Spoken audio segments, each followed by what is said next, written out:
é muito importante que aquele que fiscaliza o contrato, o que acompanha a execução do contrato, do lado do poder público, não seja a mesma pessoa que vai fiscalizar a existência ou não do programa de integridade. Então, essa segregação de funções é muito importante. Por que eu digo isso?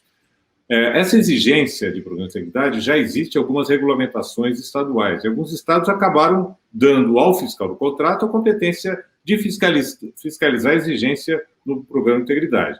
O fiscal do contrato é o elo mais frágil do ponto de vista de integridade na relação entre o contratado e o contratante e a administração pública.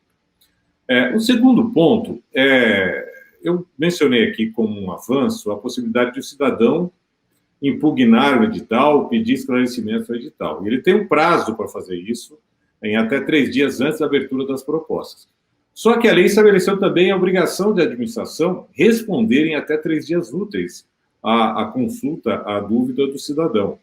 O gestor ele precisa estar atento a isso, porque a não resposta, ou a resposta fora do prazo, ou a continuidade do processo de licitação sem sanar a dúvida existente e manifestada pelo cidadão, pode ser causa de responsabilização do gestor, né? Pode ser causa, inclusive, de uma eventual impugnação do processo licitatório mais à frente, pela Corte de Contas, por exemplo. Então, essa é uma atenção que a administração vai ter que ter. É bom que a administração tenha prazos para responder, mas o gestor tem que estar atento a esse processo também.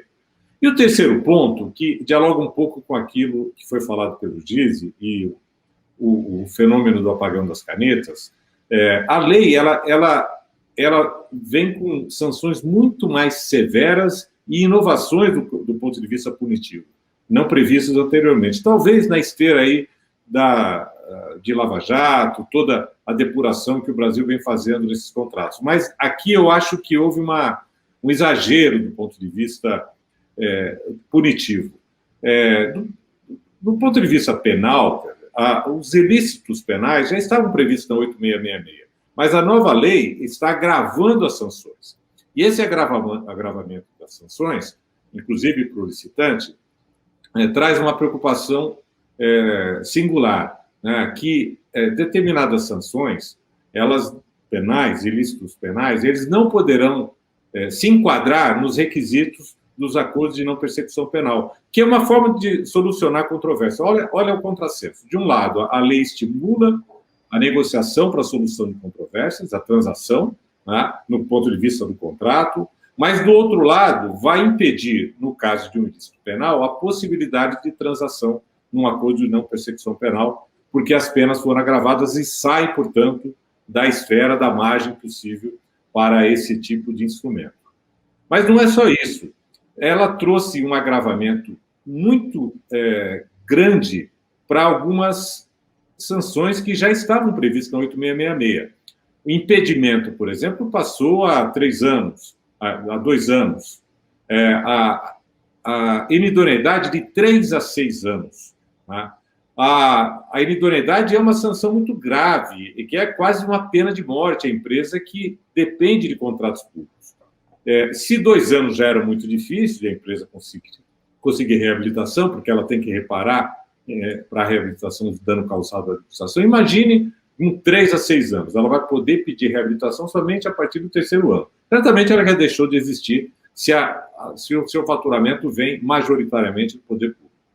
Mas não é só isso. A lei traz também uma sanção administrativa que não é uma multa de mora do contrato, uma sanção administrativa que pode chegar a 30% do valor do contrato, né?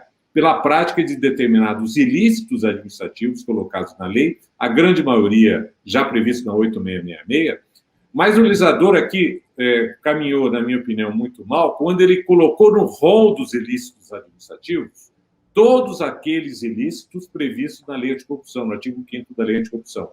E o fenômeno aqui é o seguinte, e a administração tem que tomar cuidado com isso quando for regulamentar. A empresa, em tese, pela prática de um ilícito, como uma fraude, licitação em contrato, pagamento de propina na execução do contrato, ela responderá pela lei anticorrupção, uma multa de até 20% do seu faturamento, e responderá perante a lei de licitações de contratos, a nova lei de licitações de contratos, com uma multa que pode chegar a 30% do valor do contrato. E mais, a lei autoriza, inclusive, a administração reter os pagamentos para a liquidação da multa, inclusive reter a própria garantia.